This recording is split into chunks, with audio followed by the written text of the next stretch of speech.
크리스마스 이브에 프리츠와 메리는 선물 포장을 풀기를 고대하고 있었습니다.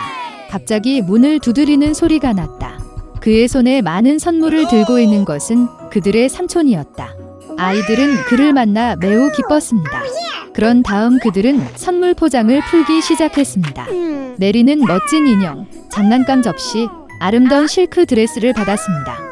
프리츠는 또한 그가 원하는 것을 얻었습니다. 웅장한 말과 쥐의 왕 메리는 나무 아래에 군인이 있음을 알아차렸습니다. 딱딱한 견과류를 깔끔하게 부수도록 설계된 호두까기 인형이었습니다. 그 소녀는 그것을 정말 좋아했습니다. 그러나 프리츠는 그것이 그의 선물이라고 말했고 그의 여동생에게서 그것을 가져가려고 했습니다. 아이들은 호두까기 인형을 뻗어 팔을 찢었습니다. 깨진 장난감은 소년에게 불필요하게 되었습니다. 메리는 매우 화가 나서 눈물을 흘렸습니다. 하지만 삼촌은 병사를 고칠 수 있었습니다. 소녀는 기뻐서 부드럽게 안아주었습니다. 하루가 너무 바빠서 곧 지쳐서 나무 아래에서 잠이 들었습니다. 잠자는 동안 메리는 이상한 소리를 들었습니다. 마우스 소란과 같았습니다.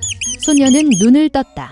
집 안에 있는 물건들은 그보다 훨씬 더 커 보였습니다. 그리고 그녀가 잠들었던 나무는 절대적으로 거대해졌습니다. 메리는 증가한 것은 물체가 아니라 감소했다는 것을 깨달았습니다. 갑자기 그의 군대와 함께 마우스 왕이 놀란 소녀의 눈앞에 나타났습니다. 메리는 무서워서 도망치고 싶었습니다. 그러나 거대한 쥐가 그녀를 막았습니다. 그리고 기적이 일어났습니다. 호두까기 인형은 발로 뛰어올라 소녀를 붙잡았습니다. 그들은 즉시 나무를 책장으로 올라갔고 그 나무를 따라 프리츠의 장난감에 도착했습니다. 주석 병사들의 전체 컬렉션이 있었습니다. 호두까기 인형이 도움을 요청했습니다. 군인들은 즉시 발로 뛰어올라 그를 따라갔다. 호두까기 인형이 군대를 지휘하고 병사들은 쥐 왕의 군대와 싸우기 시작했습니다. 장난감과 생쥐의 싸움은 치열했습니다. 그러나 불행히도 쥐가 너무 많아 호두까기 인형의 군대가 패배하기 시작했습니다. 메리는 이것을 보고 그녀의 은신처에서 달아났습니다. 그녀는 마우스 킹에게 신발을 던지고 그의 머리를 바로 쳤고 그는 의식을 잃고 바닥에 쓰러졌습니다. 나머지 쥐들은 전투가 실패했음을 깨닫고 사방으로 달아났습니다. 메리는 호두까기 인형에게 달려갔지만 생쥐왕이 심하게 다쳐 의식을 잃고 누워 있었습니다. 소녀는 자신이 죽었다고 생각하고 몹시 울기 시작했습니다. 그리고 갑자기 메리 뒤에 아름다운 요정이 나타났습니다. 그녀는 소녀를 돕기로 결정했습니다. 지팡이를 흔들면서 그녀는 호두까기 인형을 되살렸습니다. 두 번째 지팡이를 흔들자 요정은 군인을 멋진 왕자로 변신시켰다. 메리와 호두까기 인형은 사랑스러운 눈빛으로 서로를 바라보다가 눈을 뗄 수가 없었습니다. 세 번째로 지팡이를 흔들면서 요정은 사랑에 빠진 부부를 과자 왕국으로 데려갔습니다. 그곳의 나무는 사탕으로 만들어졌고 꽃은 마멀레이드로 만들어졌습니다. 멋진 장소였습니다. 메리는 기쁨으로 잠시 눈을 감았습니다. 그리고 갑자기 그녀의 이름을 부르는 어머니의 목소리가 들렸습니다. 소녀는 눈을 뜨고 혼란스러워하는 어머니를 보았다. 메리는 또한 무슨 일이 일어나고 있는지 이해할 수 없었습니다. 소녀는 자신의 멋진 여행에 대해 이야기했지만 어머니는 달콤하게 미소를 지었습니다. 그런 다음 메리는 탈에 있는 백납 호두까기 인형을 보았습니다. 그리고 그녀는 밤새도록 나무 아래에서 잤다는 것을 깨달았습니다. 그리고 그녀에게 일어난 모든 일은 생생한 꿈이었습니다. 몇 년 후 대부의 조카가 메리와 프리츠를 방문했습니다. 그가 집에 들어가 자마자 소녀는 놀라서 바닥에 쓰러질 뻔했습니다. 소녀는 두 방울의 물처럼 호두까기 인형처럼 보였다.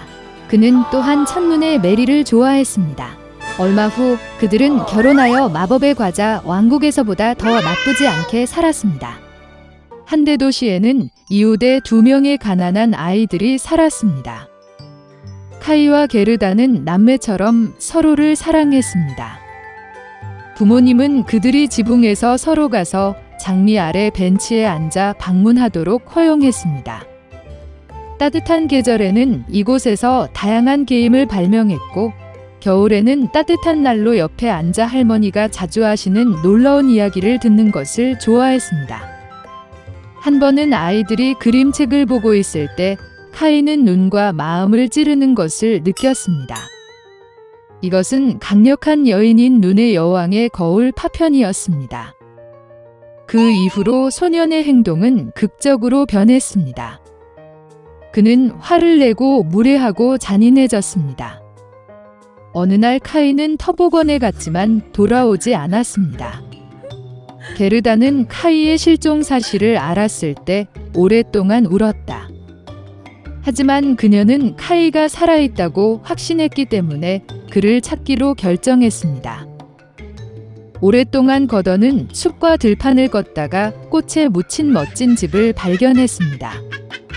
안주인이 그녀에게 나왔습니다. 그것은 큰 밀짚 모자를 쓴 늙고 오래된 마법사였습니다. 노파는 게르다를 정말 좋아했기 때문에 불쌍한 소녀를 홀리게 하여 영원히 함께 떠났습니다. 거더는 여행의 목적을 잊고 친절한 여주인의 멋진 정원에서 많은 시간을 보냈습니다. 우연히 장미를 보고 카이를 기억하고 마법에서 깨어나면 길을 갔다. 도중에 거더는 크고 똑똑한 까마귀를 만났습니다. 그는 그 소녀에게 결혼을 앞둔 공주를 안다고 말했고 그녀의 약혼자는 카이와 매우 흡사해 보였다. 까마귀는 게르다를 데리고 가기로 했습니다. 한번 궁전에 들어서 다 거더는 미래의 왕자를 보았습니다. 불행히도 케이아이는 아니었습니다. 소녀의 슬픈 이야기를 듣고 공주는 마부와 하인, 신발, 머프, 멋진 드레스와 함께 황금 마차를 그녀에게 선물했습니다. 그리고 거더는 길을 찾다. 어두운 숲에서 반짝이는 마차는 즉시 강도의 눈을 사로잡았고 즉시 공격했습니다. 강도는 게르다 포로를 잡았습니다. 그녀는 거더를 강도의 성으로 데려가 라플란드의 숲비둘기와 술록이 들어있는 동물원을 자랑했습니다. 그녀의 포로 이야기를 듣고 강도는 그녀를 불쌍히 여기고 카이를 찾아 술록과 함께 가자. 술록은 그 소녀를 나이든 라플란드 여성에게 데려왔는데 그는 지친 소녀를 데우고 먹였습니다. 그녀는 눈의 여왕의 궁전 근처에 사는 친구 핀에게 말린 대구에 대한 몇 마디를 써서 소녀를 도와달라고 요청했습니다. 그녀는 게르다에게 카이의 나쁜 행동의 원인은 그의 마음과 눈을 치는 거울의 파편이며 따뜻한 사랑의 마음의 힘에 얼음이 녹지 않는다면 결코 갖지 않을 것이라고 설명했다. 눈 여왕의 궁전으로 거더는 혼자 갔다. 아무도 감히 강력한 여인의 집에 접근하지 못했습니다. 그녀는 매우 춥고 무서웠습니다. 성에서 자신을 발견한 거더는 그가 얼마나 춥고 황량하고 죽었는지 놀랐습니다.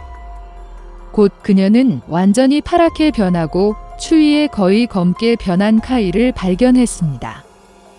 소녀는 구석에 앉아 빙원에서 영원히라는 단어를 배치하려고 했습니다. 이 경우 그는 전 세계와 눈의 여왕의 선물로 새 스케이트 한 쌍을 받았을 것이기 때문입니다.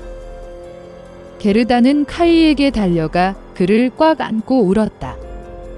그녀는 뜨거운 눈물로 소년의 마음에 박힌 가시를 녹였다.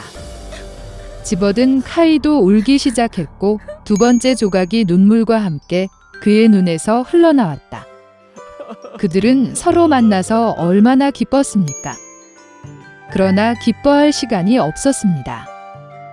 눈의 여왕이 돌아오기 전에 그들은 얼음 궁전에서 나와야 했습니다.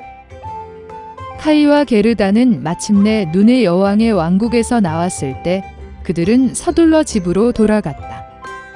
돌아오는 길에 그들은 거더의 수색을 도운 모든 친구들을 만났습니다. 집에서 가장 좋아하는 피는 장미가 그들을 기다리고 있었고 일어난 모든 일은 곧 무거운 꿈처럼 잊혀졌습니다.